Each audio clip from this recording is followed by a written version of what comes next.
আমাদের নারীদেরকে নিয়ে কুরুচিপূর্ণ মন্তব্য করে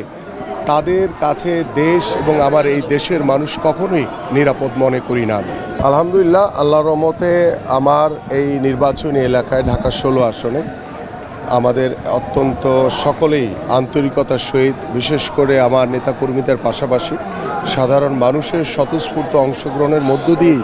আজকে আমি ১২তম দিন আমাদের গণসংযোগ এবং প্রচারণা শুরু করব। এবং আমি বিশ্বাস করি যে আল্লাহর রহমতে মানুষের যে ভালোবাসা রয়েছে আমাদের প্রতি, আমাদের দলের প্রতি, ধানের শীষের প্রতি, এবং ব্যক্তিগতভাবে আমি আমার এই এলাকায়, যেহেতু এলাকার সন্তান, আমি ছোটোবেলা থেকে বড় হয়েছি,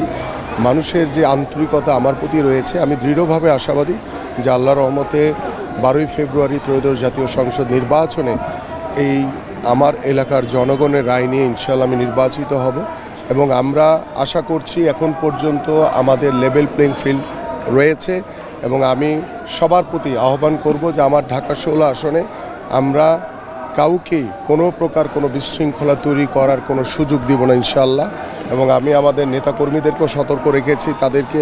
কড়াকড়ি নির্দেশনা দেওয়া রয়েছে যে কোনো প্রকার কারো কোনো উস্কানিতে পা দেওয়া যাবে না, এবং যারাই এই ধরনের কোনো বিশৃঙ্খলা, একটি অস্থিতিশীল পরিবেশ তৈরি করার চেষ্টা করবে, আমরা আইনশৃঙ্খলা বাহিনীর সহযোগিতা নিয়ে দৃঢ়ভাবে এটাকে দমন করার চেষ্টা করব। পাশাপাশি একটি কথা বলতেই হয় যে একটি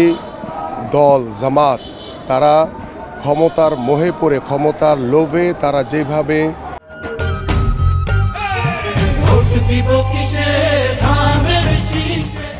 মানুষের ঘরে ঘরে গিয়ে বিকাশের নাম্বার নিচ্ছে, টাকা দিয়ে রাতের অন্ধকারে গিয়ে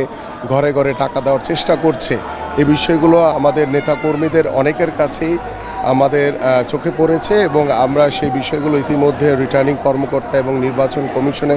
জানানোর জন্য আমাদের কেন্দ্রীয় দপ্তরে দেওয়া হয়েছে। পাশাপাশি তারা এনআইডি কার্ড নিচ্ছে। আর সর্বোপরি যারা ১৯৭১ সালে দেশের বিরুদ্ধে ছিল, যারা বাংলাদেশের স্বাধীনতা চায়নি,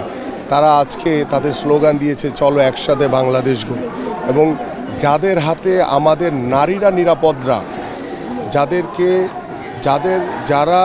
আমাদের নারীদেরকে নিয়ে কুরুচিপূর্ণ মন্তব্য করে তাদের কাছে দেশ এবং আমার এই দেশের মানুষ কখনোই নিরাপদ মনে করি না আমি।